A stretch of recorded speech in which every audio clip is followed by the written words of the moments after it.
other guests to be here tonight by essentially being the architect of National Public Radio, the man who created National Public Radio.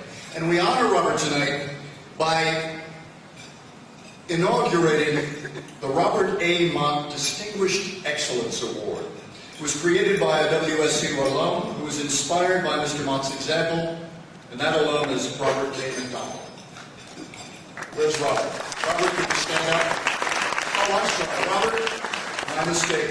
Robert and Nerissa, his wife, could not be here this evening, but they send a message, which we have on videotape. We roll the videotape, as someone might say. My name is Bob O'Connell. I graduated from WSU in 1962 with a bachelor's degree in speech communications. I also earned my master's degree from WSU. While at WSU, I was very active in the radio television programs. Currently, I live with my family in Houston, Texas. The Murrow College's legacy of ethics and innovation has been exemplified through visionaries of the college, like Mr. Robert A. Mott. Mr. Mott was the college's second director. He was a caring mentor and an instrumental leader. He believed in providing exceptional hands-on experiences through the radio and later television stations of WSU. I created the Robert A. Mott Distinguished Excellence Award to honor his legacy.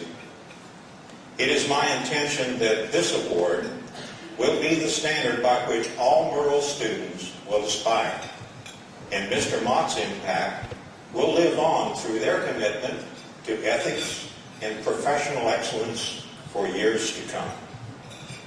Mr. Mott was very influential in my life and taught me many valuable lessons. Thank you, Mr. Mott, for your guidance.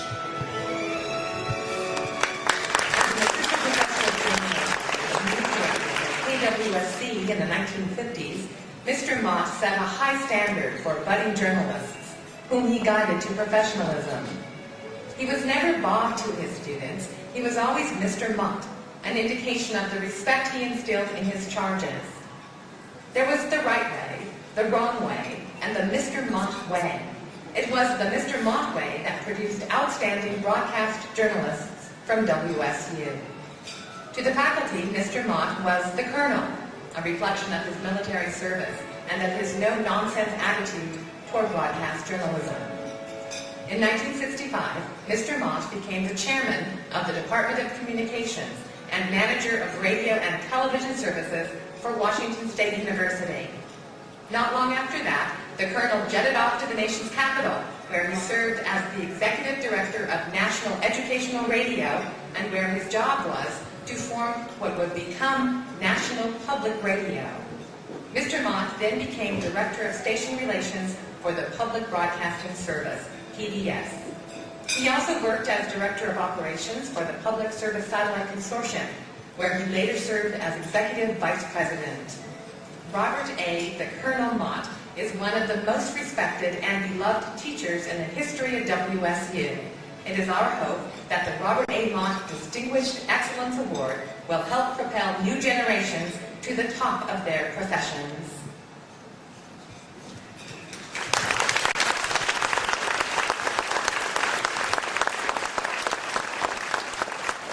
Can I ask those of you in the audience who were students of Mr. Mott, please stand up.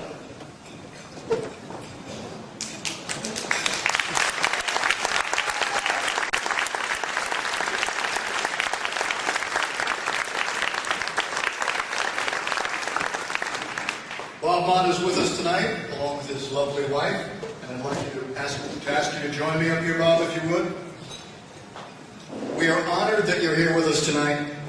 Your work as a teacher, an administrator, a broadcaster, and an architect of broadcasting is something we treasure, particularly here at the Murrow College in a year when we bring under the college Northwest Public Radio and our two public broadcasting stations. So I welcome you, and on behalf of the college, I'd like to present to you this token of our esteem, and we'll move over fully.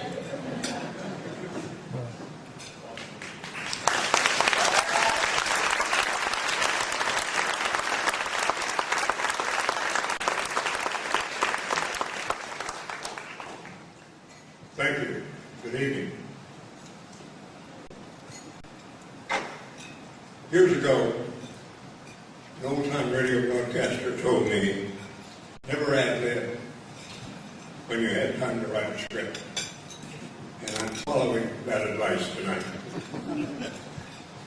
Let me introduce my traveling companions, my wife Edie, and our daughter Alice.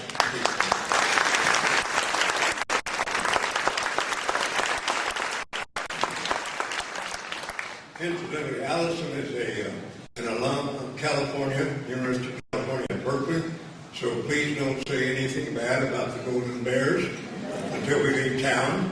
That's tomorrow, so bear with us. My thanks to Dean Pintack for inviting us to attend this year's Borough Symposium. Thanks also to Carol Kowalski and Florence and Mary Hawkins for their staff work in making our visit to WSU an excellent experience. And last, but by no means least, great thanks to the former student and WSU communications alum, Robert McConnell. He should really be here at this podium tonight. Bob was gracious and generous in making a gift in my name to the Murrow College. My association with WSU lasted for 12 years, from 1956 to 1968.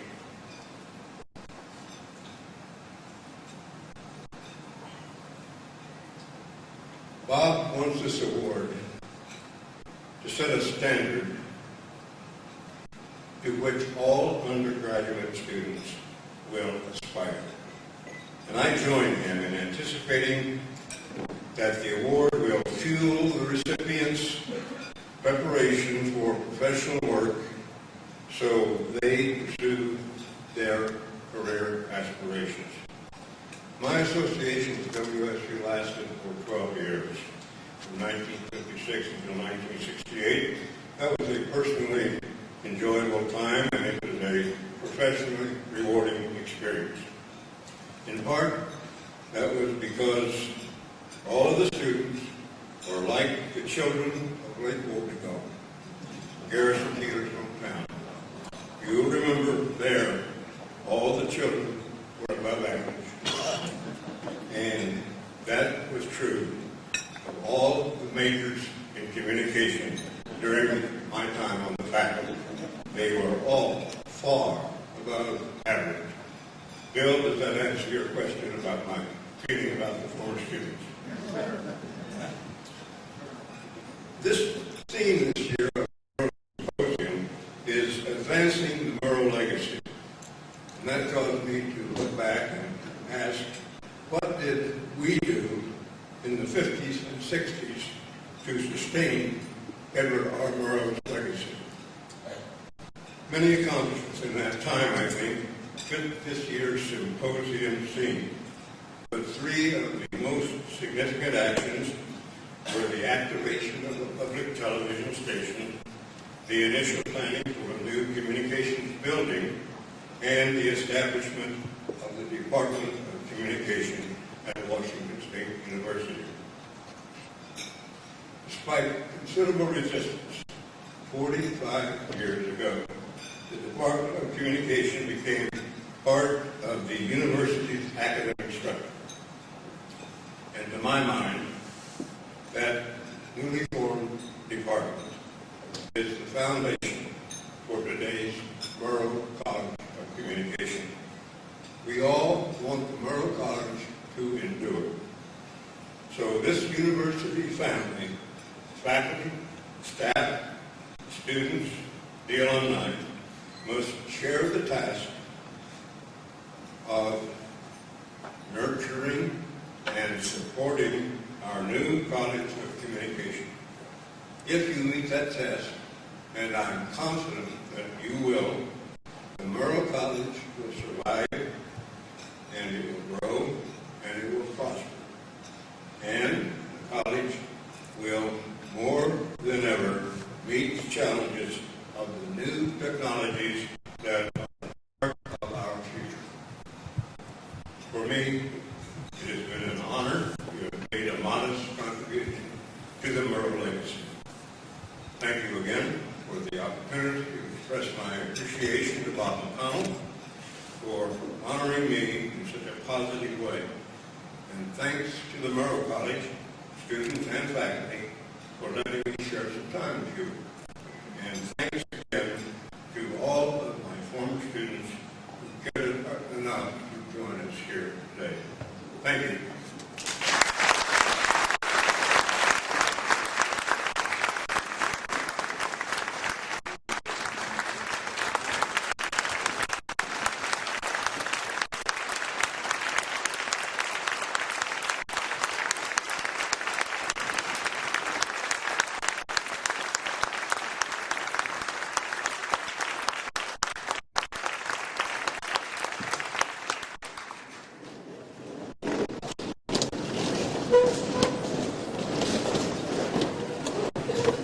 That we all have such an effect on our students.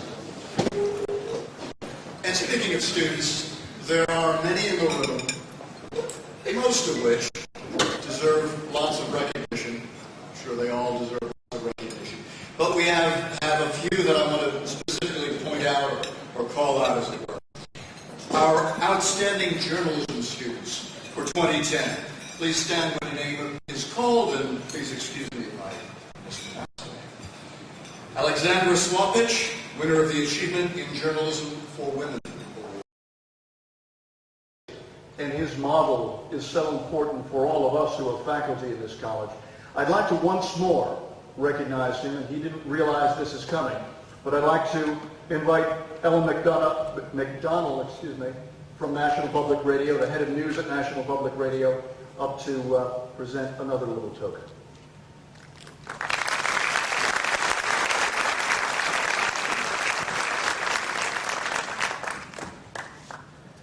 On behalf of National Public Radio, our more than 780 stations and more than 27 million weekly listeners, I'd like to present you, Robert Mott, with a token of our appreciation for the formative role you played in the earliest days of National Public Radio. Your work at NER, National Educational Radio, came at a pivotal time in the history of public broadcasting. We thank you for the role you played in the establishment of the long-term vision and structure of today's NPR. Your devotion to the people and craft of public radio, indeed in all public broadcasting, are part of the fabric of our industry's history. In honor of your contributions, we'd like to present you with the NPR Livio Internet Radio, the first internet radio designed specifically for the public radio audience.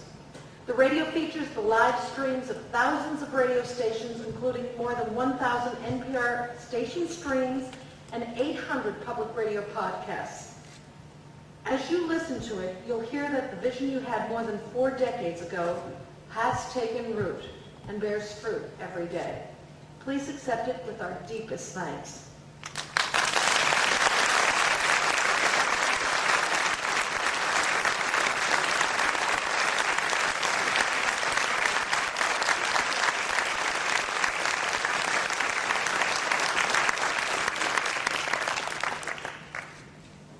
Mr. Pride, thank you very much.